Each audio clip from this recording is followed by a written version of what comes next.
second string, third string late in that game. Those are valuable reps that we'll probably have to, use that, that history of those guys being in there here in the future, because you never know with injuries and COVID-19 when it's going to be those guys' turn to be starters for us, not just backups anymore. So it was awesome to get those guys out there, get their feet wet.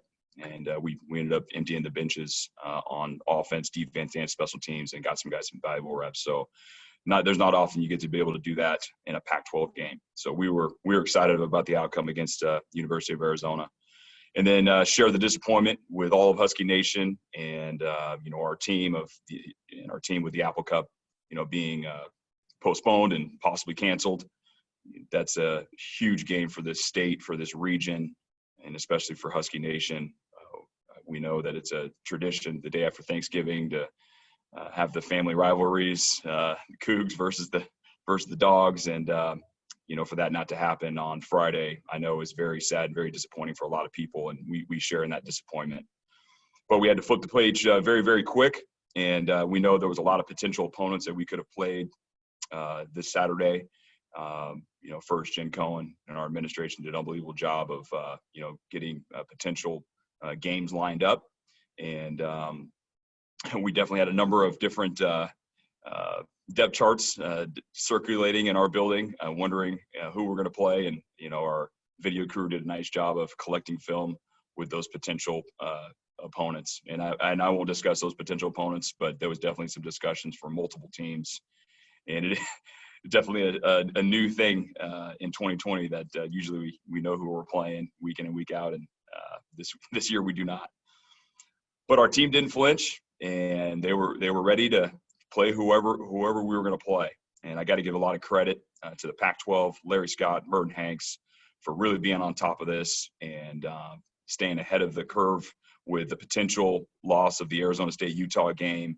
And knowing now that we have University of Utah and Kyle Whittingham and his really good, well-coached team for years now, and one of the dominant teams in the South Division, is coming up here to play us this Saturday, which our team's excited about. I'm sure their team's excited, and I know Husky Nation is excited to watch two really good teams face each other. And so with that, I'll open up to questions. All right, we go Christian, Lauren, Mike. Go ahead, Christian. Hey, Jimmy, I'm wondering at what point you guys started looking at Utah and started game planning for Utah. And I know you don't want to say who the other possibilities were, but are you able to say the number of different teams you were kind of mulling over this week and started to take an initial look at? Yeah, there was one point I had 4 depth charts across my desk, and so that's never happened before. So yeah, at one point there was 4 sitting there, and we played the odds a little bit. We did a little, we tried to get some intel, where we could, and thankfully we did practice against Utah yesterday, Tuesday's practice, and then of course we practiced today against Utah, and so our guess was right. Had it not been, then we would have just had to move on and tear up the game plan and get ready for that next opponent. But I got to thank our staff, especially our quality control coaches and our graduate assistants. They did a lot of grunt work on all the other teams, and we would have had some game plans ready to go for those teams as well, if that was going to take place. But we went with the odds, and thankfully we got 2 really good practices in on the University of Utah. All right, Lauren, go ahead. Hey, Jimmy. I'm just curious. I mean, not just this week, but just in general with this season and kind of the unknowns on a weekly basis, do you have to spend more time maybe preparing for teams that aren't on your schedule, teams that you might see, or do you kind of wait until something happens? Yeah, this was an interesting one for sure. So I would say that the weeks prior, we did not try to prepare for anybody. We would get information, and we knew those first 2 games were probably 90% going to go. So we weren't preparing for anybody else. But this one, leading up for the Apple Cup, we definitely had heard whispers that that game was probably going to be canceled. And there was definitely some potential games that we were trying to get ahead of that we felt that would replace the Apple Cup this weekend. And so I guess from here moving forward, if we do get some forward advance that the next game is a potential postponement or cancel, we will definitely have to make this a weekly routine. All right, we'll go to Mike Farrell, then Dan Riley. Go ahead, Mike. Yeah, Jimmy, unrelated question, but Husky Stadium, is celebrating its 100th birthday on Friday, and I'm just wondering, for you to coach in there for 7 years and to start your head coaching career in that stadium, what has that meant to you to work in a place like that? Well, completely humbling. And to be honest, I don't really like to think about it because of all the great coaches and the great teams that were here, for us. All I like to do is just keep my head down. Our staff keeps their head down, and we just want to work hard, continue to be bricklayers around here. And then at the end of this year, we're hoping we look up and we've made Husky Nation proud, and we've made the great coaches and the great players that were before us proud. All right, we'll go to Dan Riley and then Chris Fetters. Go ahead, Dan. Jimmy, I've got two for you. Do you still hold your breath on this game on Saturday, knowing that Utah played USC, which has a positive test and shut down their facilities yesterday? And number two, do you gather your guys for Thanksgiving and keep them away from their families just to be safe tomorrow? Yeah, so with Thanksgiving, we, again, shared a lot of horror stories from stories that we've heard around the country, with teams finally saying, hey, you know what, let's just go back to normal and do what we've always done. And then all of a sudden they have an outbreak on their team. And so, yes, Dan, you're correct. I've hammered these guys over the head every single day about we have to continue to do what we've been doing for the last 3 to 4 months now, which is not, get outside of our bubble and be around people that we haven't been around, even if it's somebody that's close to us, friends, family, people that we love. We just have to stay the course here for the next month and a half. And I told the team that yesterday. We got to stay the course. Stay the course, do exactly what we've been doing, and we'll make sure this virus doesn't enter this building and disrupts our operation around here. And it's sad. We've all, have our Thanksgiving traditions and spend time with our friends and family. And this year, we can't do that. It's an event that has happened once every 100 years. This pandemic that's sweeping planet Earth, and we have to make sure we take the necessary steps. With your question to Utah, I feel very, very confident in the Pac-12 testing protocols that we have put in place. Everyone's getting tested exactly the same way we are getting tested, and so I feel very, very confident that on game day we will not have anybody that has the virus, and neither will our opponent. All right, we'll go to Chris Fetters and then Josh Kirschenbaum. Go ahead, Chris. Yeah, Jimmy, knowing the way you love football, I wouldn't be surprised if you probably did see at least some cut-ups of the USC-Utah game anyway, just out of curiosity. And was curious just to see what you thought of their offense and defense, especially with all the losses they had due to graduation, guys going pro and everything else. How much do they look different, and especially at quarterback, knowing that their starting quarterback went down? Yeah, they have always been, Coach Whittingham, I have so much respect for him and his staff. They have always been one of the toughest teams to go against year in and year out. This is why this has been such a spectacular game for years now. We know that they will be coached up on offense, defense, and special teams. They will be tough to defend. They're going to be really tough on defense. Historically, every single year, it's either us or them as the best defense in the Pac-12. And the film that we watched, they've replaced all that talent that they've sent to the NFL with players that are just as good, if not better. Definitely a huge blow, for their offense to lose, their starting quarterback right there in their first game. Nobody wants that to happen to anybody. But they do have a guy that's played a lot of football, that stepped in and made some plays there down the stretch against obviously a really good USC team. And I know Coach Whittingham, he's going to have whoever's available coached up, prepared, and dialed in to try to come in here and get a victory. And so we're excited about this matchup. It's an extremely well-coached team, a team that we have a lot of respect for, and we can't wait to have some fun Saturday night.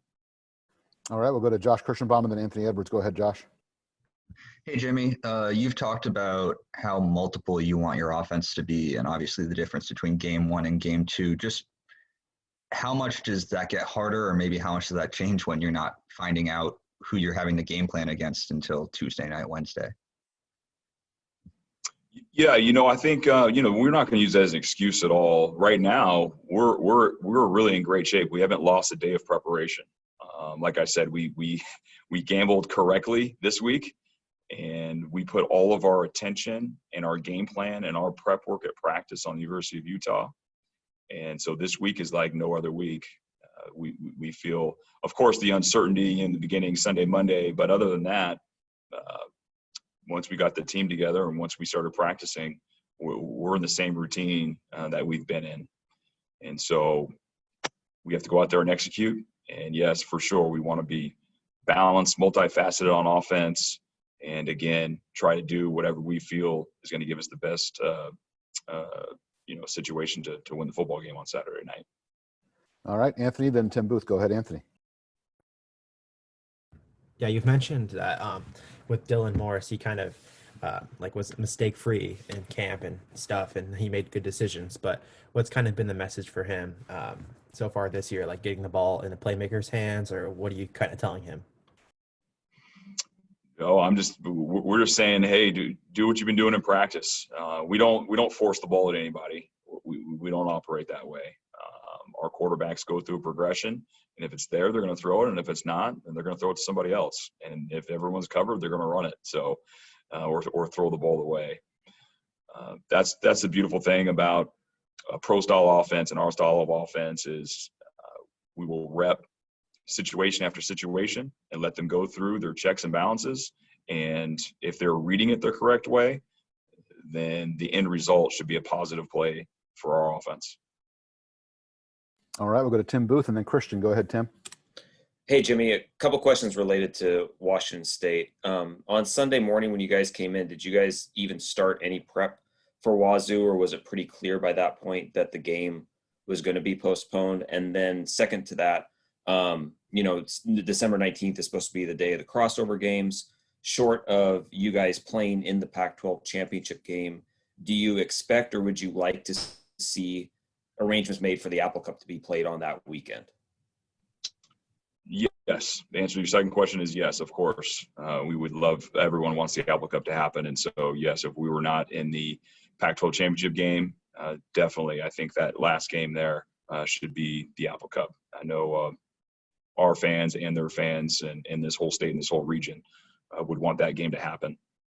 And then to your first question, we actually did a whole bunch of work the week prior. So it was a short week. We played Arizona on Saturday, and it was a Friday game. And so we'll always do prep work before that. So we had a bunch of stuff already ready to go even before the news that hit Sunday. All right, we'll go with the hands that we have up now to finish things out. We'll go with Christian and then Masvita. Go ahead, Christian. Hey, Jimmy, kind of random, but about how many student interns or student assistants do you have working on your recruiting staff right now, and just how important are those sort of behind the scenes roles to your guys' recruiting operation?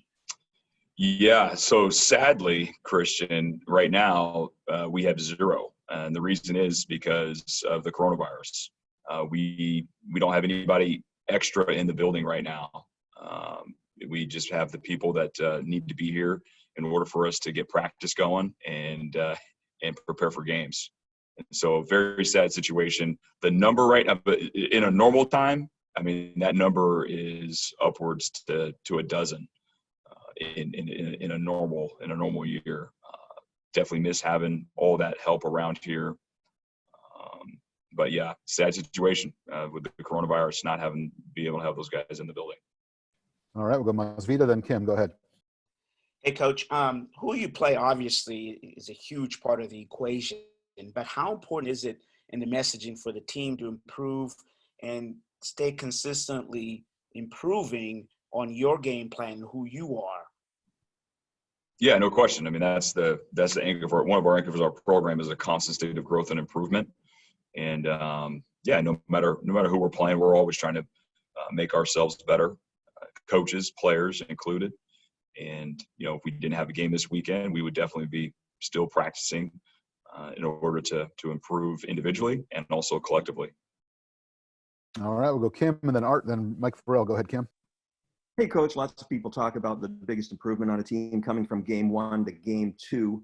After film review, where did you see the big jumps, and what happened to the run the damn ball hat? Did Coach Bonifa take that back? Is it in retirement? We going to see it again? Oh no, it's sitting right at my desk. That thing's not moving anywhere. It's sitting right there. Yeah, I think we definitely improved. Again, that's you know, to Masvita's question there, that's what we're trying to do each and every day, and obviously from game to game. If we're doing what we're supposed to be doing, we're getting better. We're improving each position group and each side of the ball, and in special teams. We're going to learn from our mistakes and grow. We're going to make new mistakes. We'll make some new mistakes on Saturday, and then we got to clean those up and then make sure we don't make those again. But we were definitely pleased with, you know, our first performance against Oregon State. We knew there was a lot of things to clean up, which we did. And then we made some mistakes against Arizona, but we also grew in a lot of areas. So that is always going to be the case from week to week.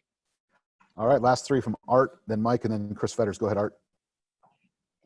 Jimmy, getting back to the decision to plan, the gamble to plan for Utah, what was decisive there? What bit of information or conversation did you have with Jen Cohen or anybody else in the Pac-12 to make you go ahead?